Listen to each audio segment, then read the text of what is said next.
ndamutse nkubwiye ko uyu munsi Imana itabaho ushobora kunyuka inabi kandi ukambwira ko hato vuba aha ngaha iyo Mana mpakana izanyiyereka, ibyo nta kibazo. Ariko se nkubwiye ko utagomba kuzongera kwizera umukuru w'itorero usengamo, ibi byo wabifata gute? Uretse kunyuka inabi, dutangirire muri Uganda. Ati igombe kuba ariyo nkuru yerekeye imyizerere no gusenga utigeze ubwirwa n'uwo ari we wese ku isi. Mu kwa gatatu mu mwaka w'ibihumbi 2000, uwo ni umwaka, tariki zari 17, abantu 700 bari bategereje imperuka barishwe, irangira itabaye. Imperuka, iherezo ry'ibihe, nawe warayibwiwe. Nitwa Samuel Mugisha, menya byinshi kubera mu isi wigiramo amasomo y'ubuzima. Iyo niyo ntego y'ibiganiro tukugezaho hano. Niba wifuza kujya wiga amasomo y'ubuzima, kora subscribe nona. Niba utarayikora ntuzajya uracikwa n'ibiganiro byacu mu gihe kizaza. Ikaze. Ni ibiki bibera mu isi?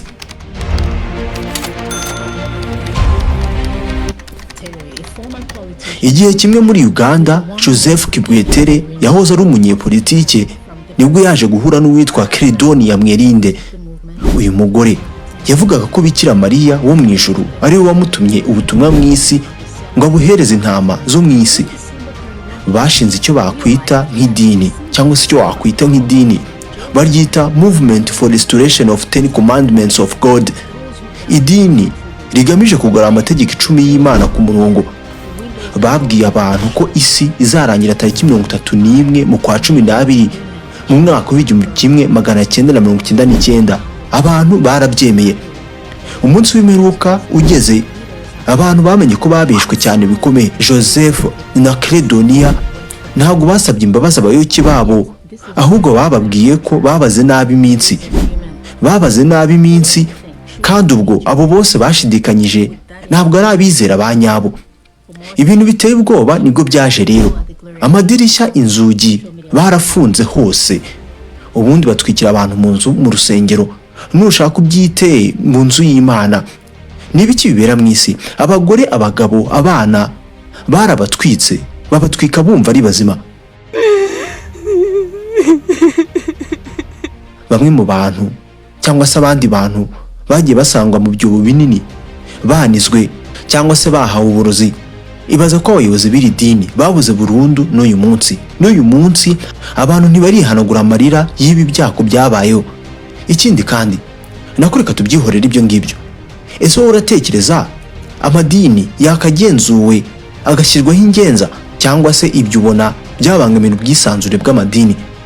Abantu barenga 900 babwiwe ibiki ku buryo bisanze batwikiwe mu rusengero n'abayobozi babo cyangwa se b'idini basengamo? Byagenze bite? Ni irihe somo ugiye kujya ugendana buri uko winjiye mu rusengero? Ubwicanyi bwa Kanungu ni ubwicanyi bwaranzwe n'urupfu rw'abantu benshi biciwe hamwe ahitwa mu karere ka Kanungu muri Uganda. Bwabaye tariki 17 mu kwa gatatu mu mwaka w'2000. Itorero ryavugaga ko ryashinzwe ngo hagarurweho ukubaha no kubahiriza amategeko 10 y'Imana, Movement for Restoration of 10 Commandments of God. Nshuti bavandimwe dusangiye ukwizera, twiyomeye kuri Kiliziya Gatolika. Ikiremwa muntu cyagiye kuri amategeko y'Imana. Bityo rero bakristo bavandimwe, iherezo ry'isi riri hafi, vuba ngaha rwose rizaza. Niko babwiye abizera babo b'iri torero icyo gihe. Babanje kubwirwa ko iherezo ry'isi, imperuka, yari biwe mu kwa mbere, itariki ya mbere mu mwaka w'2000. Isi ntabwo yagombaga gukora inzu y'umwaka. Movement of Restoration of the 10 Commandments of God. Joseph Kibwetere, Credonia Mwerinde, uyu mugore yavuga ko yahawe umurongo na Bikira Mariya ngo azayobora abantu. Ibyo abantu barabyizera. Abayobozi b'iri dini ntabwo bari benshi, gusa ikizwi neza nuko uyu mugore wabwiraga abantu ko yatumwe na Bikira Mariya, uyu niwe wari hejuru ya bose. Abapadiri n'abamasera benshi baciwe muri Kiliziya Gatolika binjira itorero, ubundi baba basomyi ba Bibiliya. Abantu baragiye barabyizera koko. Byose byari bimeze neza kugeza umunsi ubuhanuzi abakuru b'itorero bahanuye bwanze gusohora. Ariko se bivuze ko tudakwiye cyangwa se tudagakwiye kujya twizera abakuru b'amatorero dusengamo? Imperuka yari yarahanuwe n'abayobozi b'iri dini yanze kugera. Amagambo yo kwitotomba byuzuye abayoboke. Abenshi mu bayoboke bari baratanze ibyabo kubera idini. Ibi byahise bituma abakuru b'itorero bahindura itariki isi yagombaga kuzarangiriraho imperuka muri rusange, bayimurira mu kwa gatatu tariki 17 mu mwaka w'2000. Uyu munsi habaye iki? Mu kwa gatatu tariki 17 mu 2000, abasenga abizera birundiye mu nzu mu rusengero rwa Kanungu. Inzugi n'amadirisha barafunga, gusa hari ikibazo, babafungiranye baturutse hanze. Humvikanye uguturika, urusengero rufatwa n'ibibatsi bikaze by'imiriro. Abantu bivuga ko barenga 500, igice cya miliyoni bahasiga ubuzima. Abenshi barahiye ku buryo nta n'icyasigaye. Ubwicanyi bakorewe cyangwa se bwakorewe abantu benshi ku isi butari ukwiyahura, ubu ngubu uzabusangamo. Benshi bategereje ko uku kwari ukwiyahura bwa mbere na mbere, gusa nyuma y'iperereza rwose ibihamya byemeje ko byari byateguwe, byari ibintu byari byateguwe. Mu minsi ya nyuma n'ibyumweru byakurikiye hagiye havumburwa abantu babarirwa no muri magana bari baragiye bashyingurwa mu byobo binini mu majyepfo ya Uganda, henshi mu hantu hitirwaga iri dini. Bamwe muri bo bararozwe, bahawe uburozi barapfa, bateraguye ibyuma, abandi batewe umunigo. Benshi bishwe ku buryo utanamenya ngo bari bande. Bivuga ko nibura abantu barenga 900 bapfuye iki gihe, nubwo umubare wa nyawo ukigirwaho impaka. Iherezo ry'abayobozi b'urusengero niryo ritazwi neza. Joseph Kibwetele, Credonia Merinde, bamwe bavuga ko ahari nabo baba barapfiriye mu muriro, gusa abandi bavuga ko bacitse bakiruka bagacika nyine. Kugeza uyu munsi ntawuzi ngo aba iherezo ryabo ni irihe. Ahantu ibi byose byabiriye ni ahantu hazwi wajya no gusura uyu munsi. Ikimenyetso cyiza cy'ibyago bishobora kuzira umuntu wese wizera iby'amadini amwigisha akabyimariramo. Hari amasomo menshi abantu bagiye bigira kuri ibi bintu, ndetse natwe tutabura gusigarana. Imigenzo n'imyemerere akenshi bifatirana abantu bishakisha mu buzima, bashakisha icyizere muri bwo cyangwa se bakomerejwe. Ni byiza kwicunga mu gihe uri muri iki gihe. Uru rusengero rwakoze abantu ibi, rwakoreye abantu benshi bari bafite ugucanganyikirwa baterwa cyane n'ubwinshi bw'amadini, bumvaga ko bari gushaka inzira ya nyayo y'ukuri. Abayobozi baryo basabye abayoboke baryo kureka byose bizera kandi bakitandukanya na byose byabahuzaga n'imiryango yabo n'inshuti zabo. Byatumye idini risigara ariyo si yabo yonyine baboneramo amahoro honyine. N'uyu munsi niko bimeze. Hari abantu idini ribarutira umuryango wabo bavukamo. Ni gute umuyobozi w'idini runaka akubwira ko we ubwe yatumwe n'Imana ukabyemera? Ibi bigaragaza ingaruka zo kuba wafata icyizere cyawe cyose ukakimara mu muntu.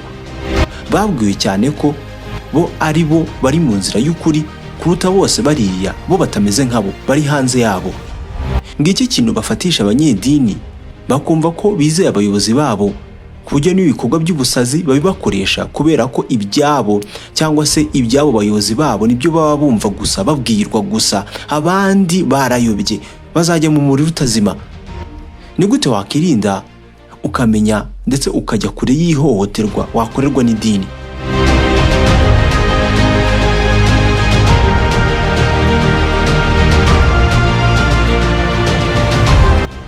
Ikimenyetso kibi cyane kigaragaza itsinda ribi cyangwa se idini ribi ni idini bari rifite umuyobozi utavugwaho. Nta bibazo yabazwa, afite ubudahangarwa. Ni gute akubwira ko ari we ufite ububasha bwonyine wenyine bwo gukoresha ububasha bw'Imana wenyine, ubuntu bwayo? Wowe wakosheje hehe? Wakosheje iki? Nta dini ryiza ryasaba abantu kwica ku miryango yabo n'inshuti. Niyo baba badahuje ukwizera, uzirinde cyane idini riba rishyira mu kato cyangwa se ribashyira mu kato nk'abayoboke. Ngiri rimwe mu mayeri, hamwe mu mayeri akoreshwa cyane kugira ngo umuntu agenzurwe kandi ashingire byose ku idini runaka. Bamubwira kwica kuri bose bamuba hafi. Iki gihe byose azisanga cyangwa se uzisanga ubihabwa n'idini runaka cyangwa se n'itsinda runaka ubamo. Idini rishobora kuzagusaba gufasha abandi no kwitanga, gusa cungana n'idini rigusaba kwitanga byose ufite. Ibi bintu ni ubusazi. Idini rigusaba gukorera ubusa. Buri gihe jya uha agaciro urukundo aho guha agaciro ubwoba. Amadini menshi ashingira ibikorwa byayo ku rukundo, gutanga imbabazi ndetse n'icyizere. Gusa amadini ashingiye ku mperuka yo yibanda cyane ku gushyira abayoboke bayo mu bwoba, isoni ry'ibyo bakora, ariko kandi no kwiyumva nk'abanyabyaha. Kubwirwa ko nutagenza gutya rimwe uzahira mu muriro udashira cyangwa se utazima, kandi ibyo ntago zabikunda. Ibi bituma benshi baguma bagotewe muri ibyo cyangwa se muri iryo dini, ndetse ukwizera nyako mujye mureka kuyobore. Reka kuyobora abantu mu mbaraga n'amahoro aho kubaganisha mu bwoba butagira ingano. Iri ni idini ritagenzurwaga. Ibi bisobanura impamvu leta z'ibihugu zagakwiye gushyiraho ingamba zo gucunga amadini. Niki wavuga kuri aya mateka wowe?